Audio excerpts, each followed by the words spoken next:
Guys, thanks for joining us for another Live Sound Engineers 101. This week I speak to Ted Fletman over in Philadelphia, who is the front of house engineer for Clutch.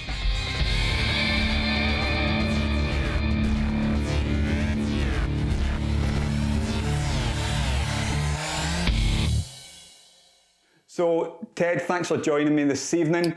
Just for the viewers who are watching, can you just tell them a little bit about yourself?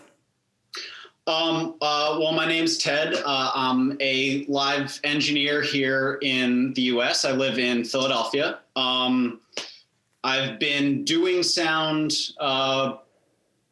professionally as a career for 10 plus years. I've been involved in sound in different ways for about 15 at this point.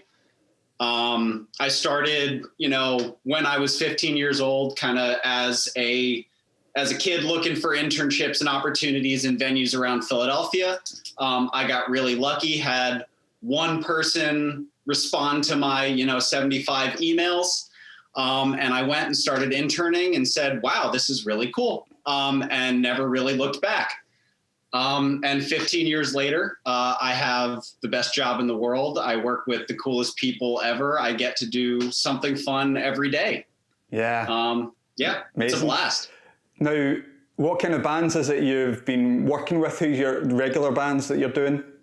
Well, currently, I'm the front of house engineer for Clutch. Before that, I've worked for a number of different bands. I spent about 3 years doing monitors for Baroness. I've had a couple of other little fun things in there. I did monitors for Blind Melon for a couple of tours. I did monitors for Enslaved for a couple of tours, helped them out, drum tech for them a little bit, which was way out of my comfort zone. But I kind of found myself living in the hard rock, heavy metal world. The very first band I toured with was a folk band from Philadelphia, and that was a wonderful experience. But after that, I kind of found myself just networking with metal people. It just happened that way. And kind of once you get into one little microcosm of our little microcosm, you're in with those folks, and the more people you know, the more gigs you get. But it just so happened that it was all around kind of heavy metal and hard rock. Yeah, I was going to ask that because a lot of the guys that I know are younger engineers would always want to know, how do you get into these tours? How do you get into your situations? And as you said earlier on, it's that one person that answers the emails out, and it's about bombarding people, but it's being in the right place at the right time. What do you think it was about you that kind of made these people want to take you on board then? I think it was a lot of my drive and ambition, if I might be so bold, especially when I was starting out as a younger engineer. My first, few real tours, I was always just naturally eager to learn and watch and see how the headlining acts and the other support acts above us conducted themselves, and see what worked, what they did right. Sometimes what didn't always work. Sometimes what I could see and go, ooh, I can learn from that, and I can make my experience better. So I was just kind of naturally curious when I started out, and I think that. Well, now that I'm not just starting out anymore. I have younger folks who I see on tour and are naturally curious, and that stands out to me as an engineer. I go, oh, well, you really want to know about this. You don't just like the flashing lights. You want to know why this is happening or how this is happening, and that always catches my attention. Yeah. So looking back, I think it was just a lot of, me being curious about stuff and being willing to not just shy away and sit in a corner and be to myself, but go introduce myself and say, hey, I'm just mixing the first band, but, why did it sound like that? Or what did you do? Or, could I just check your mix out? Do you mind if I stand in the corner and watch? Yeah. I stand behind a lot of engineers who come through the doors, depending on the band. And sometimes it's, you suddenly hear them. I know the sound of certain rooms because I've worked in them loads, and a band come in and just from the get-go it sounds amazing, or the kick sounds great, or you just walk over and go, and you try and have a look and see what they've done, because it's the same desk as you're on, and you go, so what have they done there that's making that sound amazing, and I can't figure it out. And it's not being shy about it. I mean, I quite gladly ask any of these. Yeah. Now, you mentioned earlier on, you started doing internships and stuff like that. Was that in venues?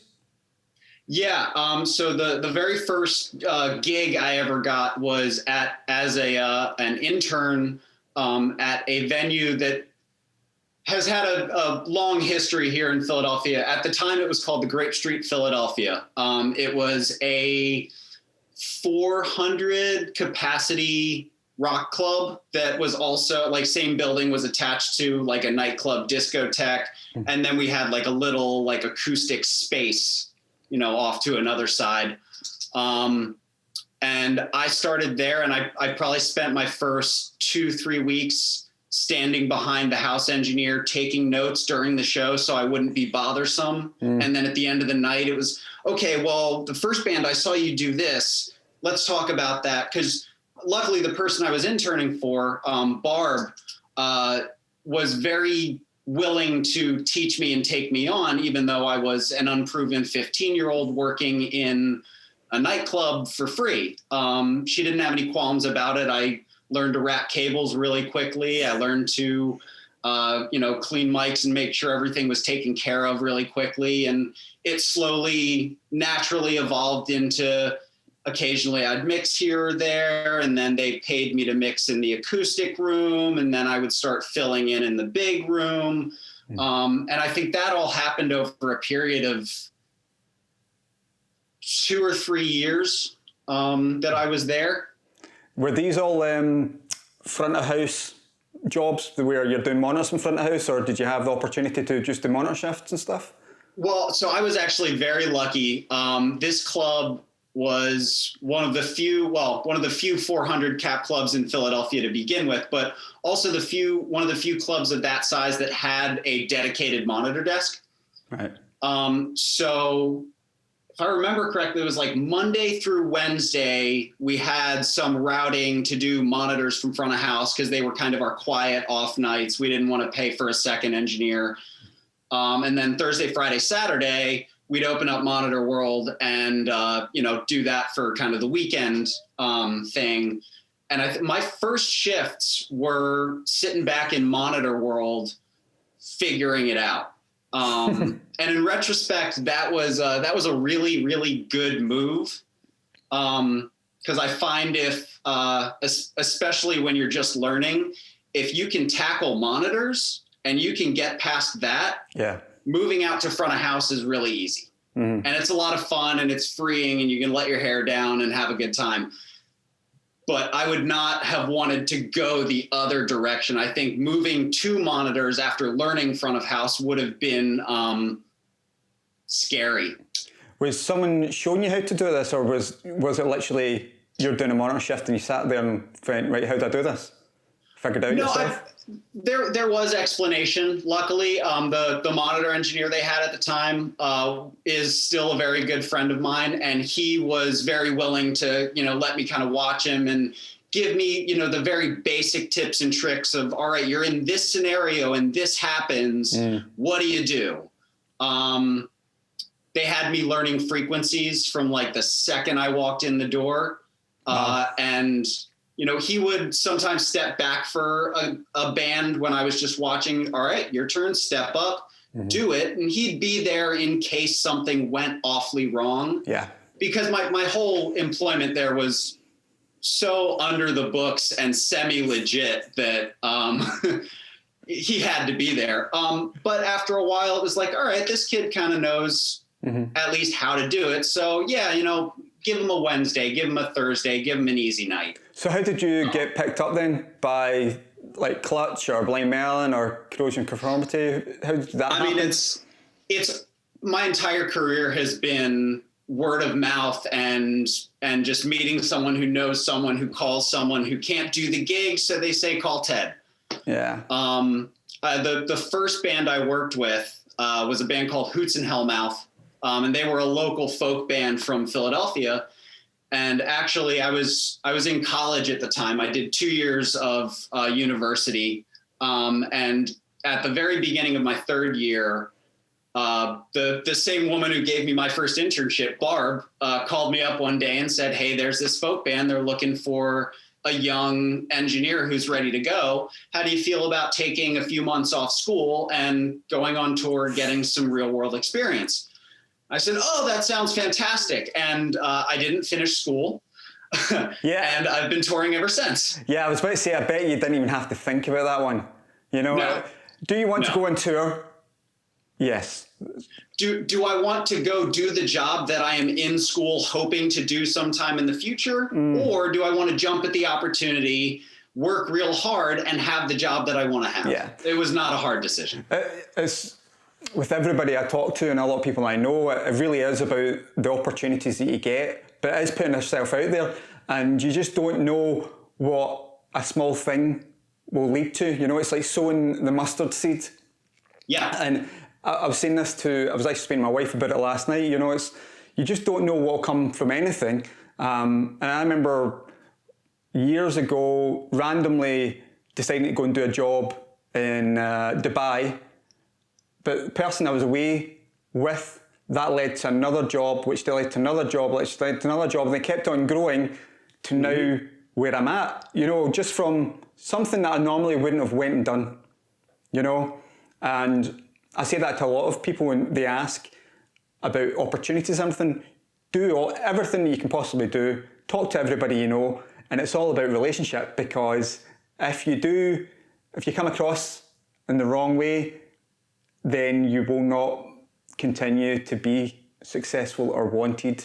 You know, it's about being a nice guy, you know, and how you come across to others. And exactly. And that's what I was going to ask about. Like you mentioned about Clutch. How long you done Clutch for then? So I've been with Clutch since February of 2019. So I'm relatively new with them. Obviously, we haven't done a ton this year, but last year was pretty full and a lot of fun. And it just...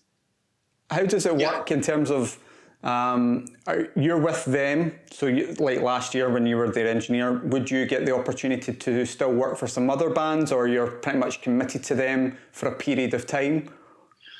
Well, yes and no. When I got the gig with Clutch, they're such a good band, a good group of guys, and a consistently touring band that for me, it was the ability to finally say, okay, I'm going to tour with one band. It's going to be consistent. It's going to be good. And I'm going to be able to be home the rest of the time. Yeah. I spent a lot of years kind of trying to fill every available moment I had with touring, and it makes home life really hard. And it's nice to not have necessarily a good balance, because that is hard to do when you're gone 9 months of the year. Yeah. But be able to say, when I'm not on tour, I'm going to be home. I'm not going to be, waiting for the next tour, like sitting home for a week and then leaving again. I'll be home for 2 weeks, 3 weeks, whatever this actual off period is. Yeah, it's good to have that security as well, because it's very rare to stay solid. Now, out of all the bands you're doing, and you talked about front house and monitoring, what would you class yourself as? Are you a general both of them, or are you specific monitors or front house? I would class myself as both. I think while they're very, very different and distinct jobs with their own workflow and their own needs and their own ways of thinking, part of how I feel is if you're a live sound guy, you're a live sound guy. If you want to do mostly front of house, fantastic. If you want to do mostly monitors, fantastic. But you should be able to do both. You should be interchangeable. Have you got a preference though, for what you prefer doing gigs, or does it depend on the band? I think it partially depends on the band. I'd be lying a little bit if I said I didn't prefer front of house just a touch, mainly because that's where I get to be creative. That's where, especially I'm very lucky with Clutch. When I started with them, I did talk to the band about, is there anything specific you're looking for? What do you want from me? And they basically said, you know what we sound like, make us sound like that. Okay, cool. Awesome. I have freedom to do it. And it's worked out really well. We have a lot of really great communication between me and the band about what they're looking for. If we want to try new things, we can try them. And I think for front of house, it's just, I get to mix what I want to hear, which just happens to be what the crowd also wants to hear most of the time. But that being said, I really enjoy the challenge of monitors. I enjoy having to be critical and be attentive and be thoughtful, and I really like problem solving. Yeah. And when you're a front of house guy, you're out there, you're detached. If there's a problem, I hope someone else is on the other end of the snake. But when you're the monitor guy or even the patch tech, you're there. Something goes wrong. You got to figure it out, and you got to keep your cool while you do it. Because if you start getting frazzled or start just yanking things and looking for the issue with no real direction, you're going to make things worse, or you're not going to solve the problem. So you have to be able to take a breath, even if everyone's yelling at you because the whole show's gone wrong, and you just have to jump in and do it. Yeah. And I think there's a lot of fun with that kind of pressure for me. Yeah, it's also the test of character and how you are, because people see that and go, well, they can work under pressure and something goes wrong. That's the kind of guy they want. In terms of your setup then with Clutch, when you're touring with them, what's your kind of desk you're on? What is it you're actually touring? Are you touring a full production package, or are you one of those tours where, no, you get to take a desk and mics? So we're lucky with Clutch. They were very early adopters of the Midas Pro gear. Right. So I mix on a Pro 2. We own one in the States, and we hire one abroad for the most part. And that's just kind of been a standard. We have 2 Pro 2s, so we do have a monitor guy as well with us. We share head amps, which normally I would be against, but given the consistency, it saves space. It's easy. The monitor guy and I are on the same page about everything. We do mostly tour, or we're touring full production. We had an LD. We were renting full lighting production, and it's a big rock show, but it's not over the top. We're not doing stage props. We're not doing big sets. It's some well-placed lights and consistent audio and good gear. And we just kind of let the band do what they do. Yeah, that must, because you're using your own desk, you've got that kind of security, knowing that you're fine, and Pro 2s are everywhere, so they're easy to pick up if something goes wrong. Now, in terms of you touring with that, it's pretty straightforward then in terms from soundcheck perspective and mixing. You've pretty much nailed it in, and per gig, is it just a wee bit of fine tweaking? Soundcheck's quite faster then? Sound checks are pretty quick for the most part. I mean, because I have my own desk, it is pretty tweaked every day. That being said, it's not at all uncommon for us to just throw something new into the mix for fun, because we're curious, because someone wants an amp changed out to try something new. So as much as it is like safe and secure, and I can kind of pick it up every day, get the room and the PA where I want it, and hopefully the mix translates the same. We always throw new challenges at ourselves, because it would just get boring if you didn't. Yeah, I mean, that's what I was going to ask as well, because if you're mixing the same thing all the time, how to change it up slightly. Yeah. Okay. Well, and with Clutch as well, we never really play the same set list. It's a new set list every night. So I get the set list before the show. I look at it and go, oh, cool. I guess we're doing that tonight. Awesome. And then I go out and mix a brand new set. So even going into the show, there's an air of surprise and fun, even for me out front. It's not like, okay, well, same set list we've been doing for the last 35 days, one more time. Do you use scenes at all within the Pro 2, or is it just mixed per song? Yeah, I use my scenes as basically days. Right. I say one scene per day, and then I mix the show as the show happens, especially because it's always different. So it would be extremely difficult for me to sit there and like actually program scenes for every song because the catalog's so deep, and they pull from so much of the catalog so often. I'm the scenes. Yeah.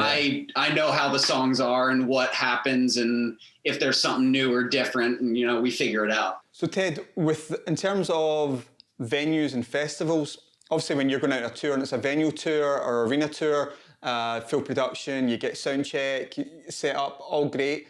What's the difference when you go to do a festival gig? There are a lot of differences. Almost everything is different except the fact that you do a show at the end of it. If you're lucky, you're headlining your stage at that festival, and that means you'll have the earliest load in the day. You'll have time to kind of preset stuff, run your lines. If you're lucky, you've got time to go through a quick sound check. Usually it's so early in the day that even if the band is around to sound check, a lot of the times this is happening at 8 a.m. and we've gone to sleep at 2 a.m. So yeah, we'll do just like a little roadie line check. We'll get all the stage guys out there doing their thing, just to get kind of a feel for what's going on. But more often than not, it's just going to be what we call a throw and go. You'll have whatever changeover period between the band before you on that stage and the band after you on that stage, or you on that stage. And that's your time to do everything. Now, luckily, a lot of festivals, especially larger stages where you have the square footage, you'll be able to preset some stuff kind of behind the curtain. Yeah. So generally what we're able to do is, even though usually we don't use any risers for Clutch at all, not even a drum riser. For festivals, a lot of the times what we'll do is preset stuff on the lowest risers we can get, so that when changeover does come around, rather than having to take each, guitar amplifier out one at a time, we've got 3 risers that are all on wheels. They can just roll out, go right into place. And then the way we carry all our cabling is very straightforward. And I can have a lot of stuff kind of pre-cabled or half-cabled, so that when we get to the actual changeover, the 30 minutes we have to get stuff on stage, everything plugged in and checked, I can just roll my stuff on, connect a few last-minute cables, say this goes there, and I'm ready to go. Do you ever get a chance to do virtual sound check or anything with those guys, or any other bands you've worked with? Yeah, so recently I have been doing virtual sound checks with Clutch. It's become very easy in this day and age. I just have my laptop and a couple of KT USB devices at front of house to kind of go back and do multi-tracking. But on a festival changeover, you don't even have that kind of time. No. No. The first time I hear the PA on a festival changeover with my stuff is when I ask the drum tech to hit that kick drum. That's the first time I hear the PA do what I am going to make it do. I do a lot of prep work throughout the day. I tend to spend a lot of time like going out to front of house for different bands before us to get a feel for, generally, you know, what the PA sounds like through a couple of different acts. Maybe I listen to the systems tech mix a couple of bands, and then some touring guys come in and I listen to that as well, just to get like, you know, a general idea of what I'm starting with. But the first time I hear the full PA kick on for the first song is when the first song happens. There's really no ability to like sit there and futz with things or line check or sound check the way I would do at a normal venue show. So do you find that the first couple of songs is where you're starting to do your adjustments to be happy, or you get that rare occasion where actually just from the get-go it just sounds great? Once in a blue moon, you get really, really lucky, and the PA is right, the day is right, the temperature is right, your mix is just right, and everything comes together, and that first song kicks on, and you go, ooh, that sounds really good. I'm really happy about that. Yeah. But more often than not, you're going to spend the first song, 2 songs tweaking and listening and figuring out. And a lot of that is going to not necessarily be tweaking your mix, but tweaking the PA itself and how it's responding. Because your mix, especially with us, because we carry all of our production, the mix is there.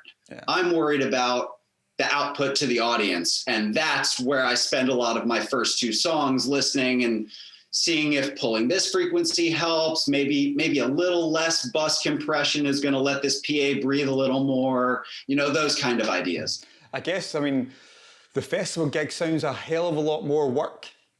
You know, there's a lot more prep, and then you've got that 30-minute bit of stress of everybody's on it, get it done. Yeah, and I wouldn't change it for the world. Festivals are one of the most fun, enjoyable show experiences I think I personally have, because it's so challenging and because it's a different set of challenges.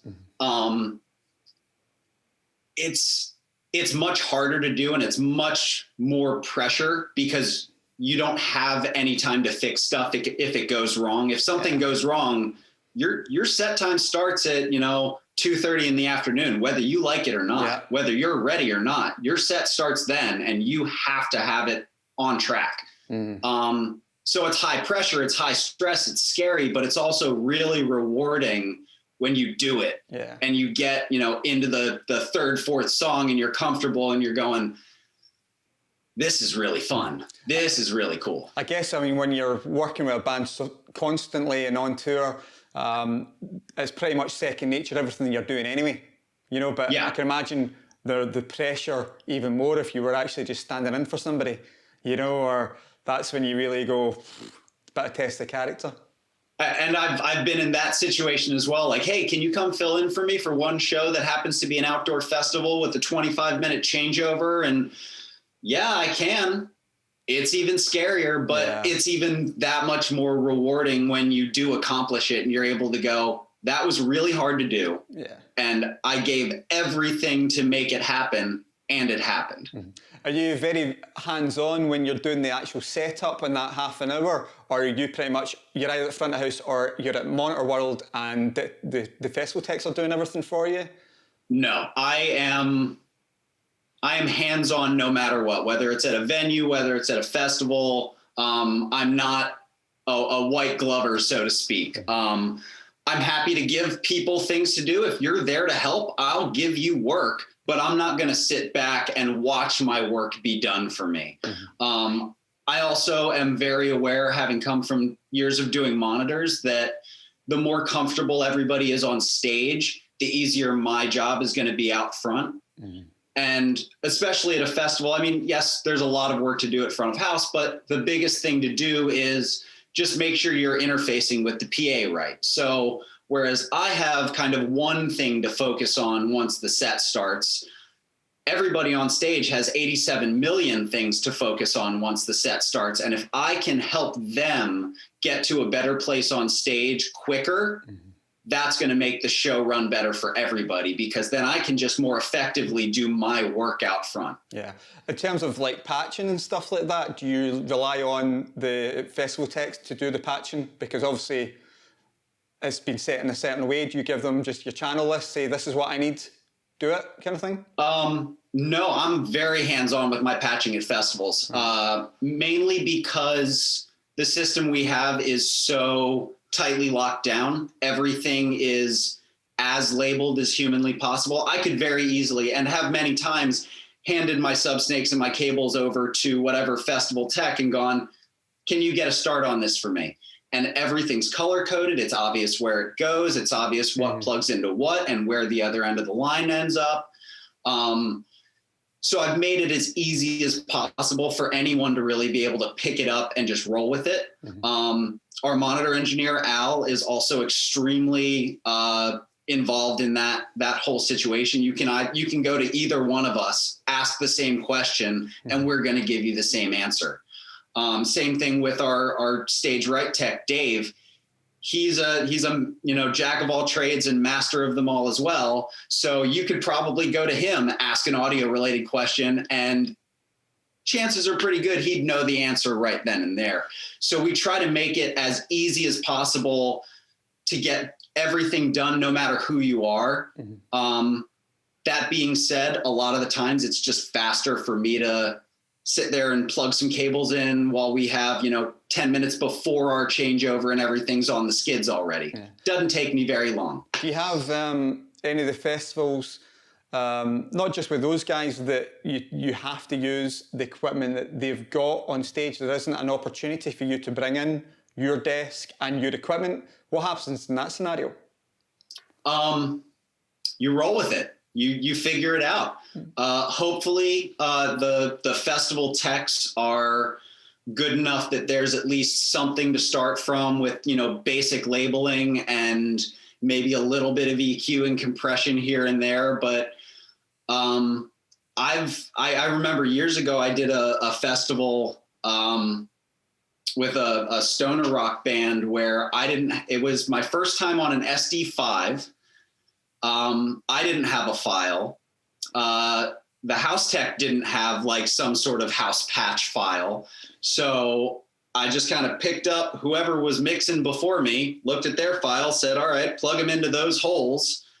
I don't have 8 toms. I have 3. So we'll use the first 3 channels. And as the first song kicked on, just went through and started changing everything. And it was stressful and it was really hard. And it probably took me longer than it should have. But you don't have a choice. You can't sit there and argue about it. You just have to say, all right, what is the easiest and quickest route to get all of us to the show? Yeah. And you have to take that. Do you, if you're going to a venue or a festival then that you have to use their desk, you know what it's going to be, will you most likely have a show file already done for that, or something you do in an offline editor to prep? Yes. Nowadays, yes. If I were showing up to a festival using house production, I would absolutely ask for their spec sheet, build a file to my desires and my specifications, and also make sure that file will be able to be loaded on site. Being a Digico guy, how specific some of that process can be. And it would not be the first time I'd showed up to a show gone, hey, I've got an SD10 file, and the house tech goes, ooh, yeah, we're not loading anyone else's file today. Which, because I've been lucky here in the States, I've gotten to work on a lot of Digico. I kind of go, oh, come on, dude, you just have to do a couple of things. It's not that hard. But if you don't know exactly how to do it, it could be show ending and you don't want to do it. And I can understand that perspective. So you always make sure, hey, I'm going to bring a show file. You're going to be able to load this for me, right? Or you have an offline desk somewhere at front of house that you can configure files on before we load them onto the actual desk. So you always need to make sure everyone's on the same page and never take anything for granted. Yeah, I've had many an instance where people have turned up a show file and it's not worked, especially the digital. And then you've got that pressure of, you've got half an hour changeover, you go, right, you just tell the engineers, you sit at the desk, you sort it all out, we'll sort out everything else for you. And you always get it done, but you just see that sweat about to pour down them. Yeah, and I mean, especially with Digico, you start the conversation, well, what software version are you on? Oh man, that came out yesterday and you already upgraded? Yeah. Oh, I don't, and it just becomes a mess. Yeah, that exact thing happened to me at a festival last year. Guy turned up with a brand new show file from a 5-day release. Just nothing you can do. Yeah, it won't load, sorry. Yeah. Now, in terms of the band, are they quite comfortable just kind of walking on stage and going for it? They're quite happy because they trust you and know that it's all good? Yes. Luckily, with these guys, there's a massive amount of trust within the crew, the band, everyone involved. They know that we're going to do our job to the best that we can every day to get them the best result every day.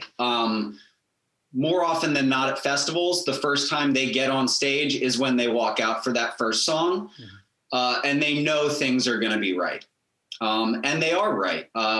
We have a lot of consistency built in. We have a consistent mic package, consistent cabling, consistent engineers, consistent consoles. The whole band is on in-ears, so that's even another level of consistency.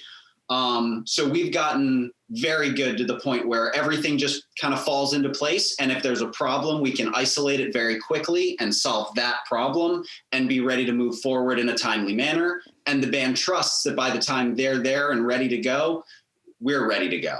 And we are. Yeah. Now, for any engineers who are used to doing venues or just gigging or a bit of touring, and they've got the first time they're actually going to go and do the festival circuit, what kind of advice would you give them?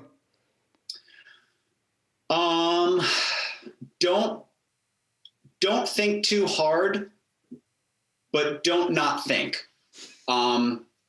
If you show up, if you've got 3 festivals in a row that are all, is all going to be, K2 over KS28, that second show might not sound the same as that first show. That PA might be set up slightly different. The weather conditions might be slightly different. So don't just look at it and assume, oh, well, it's the same gear. It's all going to do exactly the same thing. Because that's all in theory. And theory is fantastic, but the reality of the situation is always very different. So don't have any expectations going into something. The specs could look awful, and then you hear the PA and it sounds great. Or the specs could look fantastic, and then you hear the PA and it sounds like garbage. Make sure that everything that you're carrying with you is very well labeled, not only with your name and the artist's name, but also just what it is. If you're carrying a cable package and you might know how it all goes together in your head, that cable package needs to be labeled in such a way that you can hand it to somebody else with no explanation, and it will make sense. Color coding is very helpful. And the one question I actually had going into my first big festival season, I asked a friend, how do you EQ the PA?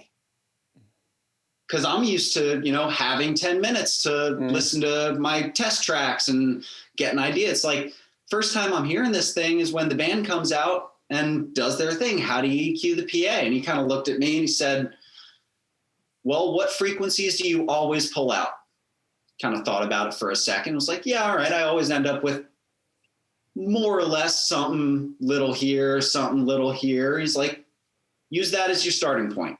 Yeah. That's what you do most of the time. Start there. If you have to put them back, put them back. If you have to take more stuff out, take more stuff out. But at least that gives you a starting point rather than just going in completely flat every day. I like to also ask some of the engineers who have just been on, go, anything you want to pass on? Or you also find that the system tech who's been there and designed the system and set it up, it's done a pretty good job most of the time. It's very rare where you have to do much. Yes, and it's actually, it's interesting. When I started doing festivals in Europe as opposed to the States, that's where I started seeing more consistency between festival PAs, even if they were different manufacturers or whatever. here in the States, there's a lot of different opinions, a lot of different places about what your PA should sound like. And so I've done festivals on, like I was saying, like I've got a K2 rig at 2 festivals in a row, and they're wildly different. Why? I don't know. They shouldn't be, but they are. But going over to Europe, it was like, wow, yeah, I don't really have to worry about this too much anymore. I mean, I still have to deal with it a little bit, but it's consistent from day to day. And that dude actually knows what this PA does. Neat. Now, obviously, you've been working Pro Tooth 4 when you were starting out in the venues and stuff. What was it you were learning on back then? So the very first consoles I ever mixed on were an Allen and Heath ML4000 and GL4000. And they were a whole lot of fun. Especially at, 15, 16 years old. It was like, whoa, there are a lot of knobs here and I can push this and this flashes. This is all really awesome. So that was a very cool experience. But I mean, man, I worked at a club with a 16 channel Yamaha rack mounted thing. When you were learning monitors, then were you doing it on an analog desk? Oh yeah. Oh wow. I learned all about audio on analog. I came to digital probably about the time I started touring, 2021 in there. So yeah, I spent a lot of time on analog because that's what was in little rock clubs because it had been forever. Yeah. That was very awesome. What's it like at the moment over there in terms of there's no gigs happening, no nothing like that? No. Same as over here? Yeah, a lot of bands have, as I'm sure is the same for you, have gone to doing various sort of streaming things, whether it's live streaming or pre-recorded shows for no crowd. But no, we can't do any shows at the moment, and I don't think we will be anytime soon, but I'm not a medical professional. Yeah. It's hard because obviously venues like the Garage and the Cat House SWT that I'm involved in heavily rely on touring acts, and a hell of a lot of them are from America. And so we just don't know how long it's going to take to get things sorted, and then they start planning tours to then sell tickets for tours to then get over here when we can actually get back to doing anything. I guess it'll be more local tours for yourselves and everything before. I would think that has to be the way it kind of starts out because, before you start talking about crossing international borders, you have to be okay within your own borders and, start with some regional shows, maybe get a little bigger and then move back to international touring at some point, but it's not quick. Have they got any dates booked in, any of the bands, or have you got anything booked in coming up at all? Not really. No. I've been lucky enough to be involved with some of the live streaming that Clutch is doing, but there's really, aside from a few drive-in concerts that I've been on house crew for, it's pretty sparse. Has there been much of the drive-in concerts over there? They're a good bit, yeah. Yeah, have they been successful? They worked, do you think? Some have, some haven't. The drive-in we had here, it happened for maybe a few weeks during the summer. I think they made a really smart decision, and they decided to do the whole broadcast over FM transmission exclusively. So there was no PA, there were no subs, but I feel like it also tied everyone to their car so everyone could still enjoy, but, be responsible. Because there were some videos circulating around of other drive-in shows with full PA where social distancing just went to shit as soon as the subs kicked in, which I understand. You're back at a show. You want to be with your friends and feel the music, but I'm sorry, you can't right now. It's funny because it was another interview I was talking to Ian Mackey a few weeks ago, and he'd mentioned that it was interesting. He said, what's going to be really strange is people experience the feeling of sub, because we've probably went for so long not feeling sub that when you start mixing again, or people at gigs, they might go, oh, that's too much, because they're not used to the fact of feeling the feeling of it.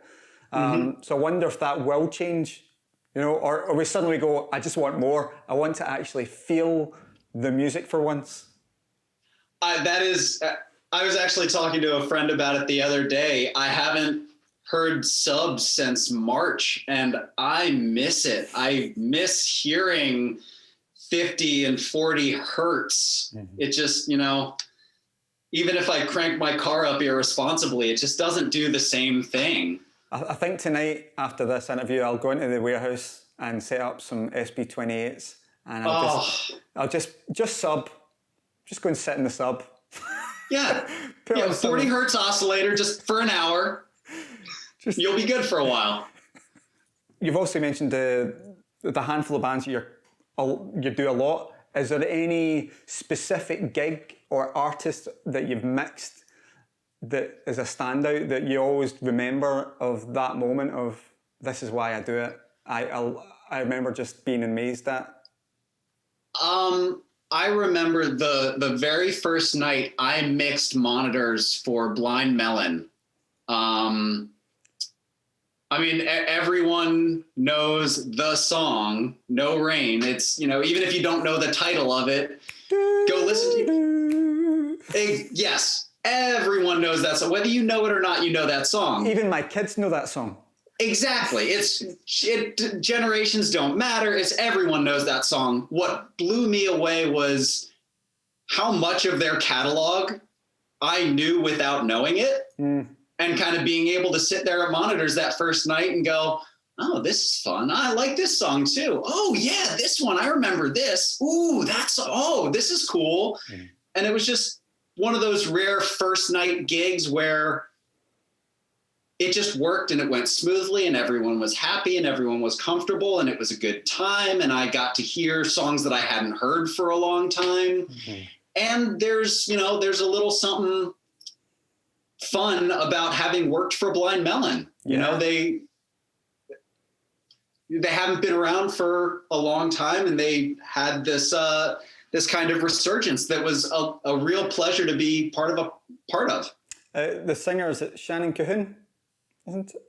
Well, it was. So that's part of the reason they weren't around for a while. Yeah. Shannon Hoon died. Embarrassingly, I don't know. But they have a gentleman named Travis singing for them now. Yeah. Right. And he's very different. He's his own performer, but that doesn't take away from how wonderful the show is and how good the performance is and how good they all are as musicians. Life on the road, obviously it's got a lot of its good points. What's kind of the bad points from your perspective, the things that you really get on your wick? Not being able to have the same level of home life that a lot of your peers do can be difficult. I've been personally very lucky. My fiance has always been extremely supportive of what I do and understanding of what I do. And also understanding of the fact that we're not living in the 70s and 80s anymore. And it isn't sex, drugs, and rock and roll every night. We have fun and we have a good time, but it's a job and it's professional. But it is hard to maintain relationships when you're gone for long periods of time. Yeah. There's a lot of kind of extra work and effort you have to make sure you're putting in, because if you don't, it's very easy for communication to break down and, oh, sorry, we haven't talked for 5, 6, 7 days all of a sudden because I've been on tour having fun with my buddies, but she's at home taking care of our 2 dogs, you know, it's good to talk. It's good to communicate. And it's good to remind yourself that you need to communicate, whether it's with parents, whether it's with a loved one, whether it's with siblings, it doesn't matter. But maintaining those ties at home is really important and can be difficult sometimes. Yeah. Out of the shows, I mean, you're talking most of the music involved is kind of your heavy rock and so on. And a lot of those shows are very similar.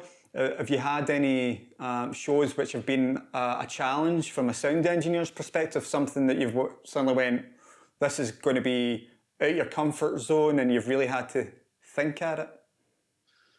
I mean, plenty of times. As a house engineer, especially as you know, too, you know, you're not always sure what the day is going to throw at you. Yeah. And sometimes you show up and maybe you were expecting like a nice duo acoustic night, but they've decided to bring along a horn section and a cello player and a backup singer. And all of a sudden you've got an 11-piece band on stage. Yeah. I think the moments that I can think of being most challenging are having a lot thrown at you and especially as a monitor engineer, having a lot of eyes on you and having to deliver that second and do it right the first time because you've got 12 people to worry about on stage. No, I'm sorry, I don't have time to come back to you for that little bit of extra kick drum you want right now. We got to get through 12 people here. Yeah. And I can't really pick out a specific show, but like those are the moments I remember, especially being young, being kind of a deer in the headlights, like, oh, where do I even start? Yeah. I don't even know. It's when the band all jump in and it's like, or you get the bass player saying, oh, can the drummer get more kick? And you're like, what? And you're wondering why he's asking for his, you know, and I remember that early days of doing monitors where you get every single band member looking at you at the exact same moment. But I think it also depends on the band because there's the bands who know the best way to approach sound checks. You know, the ones that do the... Yep. You know, and you just know, oh, sweet, it's going to be one of those gigs. Yeah. You know, or you get the cheat sheet of the monitor cheat sheet that's probably way off and way wrong, but at least it's a start. It's funny you mentioned, like, even with the cheat sheet, when I've gotten them as monitor engineers, I mean, when I was younger, I would definitely look at them and go, okay, that's what that person wants in that mix. I'm going to do that. Exactly. But at this point, when I've gotten the cheat sheet, I always try to form, if I'm actually doing monitors for you, if you don't have your own engineer, I always try to form some sort of working relationship with the musician, even if it's just going to be for one night. I don't subscribe to this thinking that, you know, as a crew guy, you kind of need to lay back and just wait for you to be called upon. If I'm working for you, I'm going to come out and introduce myself. I'm going to let you know who I am. If you need anything from me, I'm going to be right over there. As we go through this sound check, I'll make sure everyone's happy. But I'm not shy about it because I want you to know that I'm going to be involved with your sound check and I want you to be happy. I'm not just going to sit back there grumpily and wait for things to happen or wait for you to say, hey, can I get some kick drum in my wedge? I want to be proactive because I want this to go quickly and easily, and I want everyone to be comfortable. Yeah, I think sometimes the way I look at it is the monitor engineer really does become another member of the band on stage. You know, and it's that way of being able to communicate between them, being able to read them. Because obviously bands who have been working together for a long period of time, they just know where they're going and they can feel themselves stage. But if you've got that relationship with them, you know straight away as well. So you become a wee bit tighter. That's one of the reasons I really like how to do monitors, because you feel like you're involved in the gig. You know, or even if you're at a festival and you're doing it and you look out and you have that moment where you've got thousands of people out there, everything's going well, the mix is great, nobody's complaining, and you're just like, this is why you do it. Yep. And then the power goes down and you go, you go, oh, cool, time to fix something, great. What's the worst thing that's ever happened to you at a gig? Oh man. Or is there a list? You know what? I was kind of trying to think about this a little bit. I've been extremely lucky. I haven't had too many really awful situations. There's one specific moment I can think of that was just amazingly embarrassing. I was doing a gig at the Masonic Temple in Detroit, which is a rather large and impressive space, and it was my first time there. And on the Midas, on the Pro 2C, as you know, the automation buttons are right next to the tap tempo button. And I'm a fairly vigorous tap tempo guy, and I was kind of getting into it, having my fun. And I hit one of the scene buttons and recalled the muted scene from last night. And that was really weird. But after an initial moment of, I just broke everything, everything's done, you kind of go, oh, all right, screwed that up. Cool, unmute everything again. All right, I guess that EQ change didn't save. All right, we're going to tweak some stuff again real quick. All right, we're back. Yeah, it was embarrassing. Mm-hmm. Yeah, some people turned around. Yeah, I think someone on stage was kind of like looking out going, something's different. Mm-hmm. But you are not the first person to tell me that story. No, and I won't be the last. It's the same in the SD series, or I've got an SD9, and you've got the next snapshot button, which is very much near your master screen. Mm-hmm. And I've been there. Yeah, it's not a nice feeling.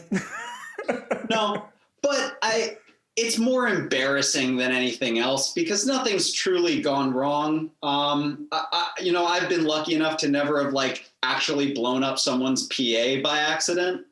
I've heard some stories, but I've never had that happen to me. Because that would probably be on a list of things of I fucked that up bad. Yeah. And luckily, I've only done, or I was involved in one gig where the touring engineer blew a couple of the subs. And this is quite a big touring engineer, mm-hmm. known, and in a smaller venue.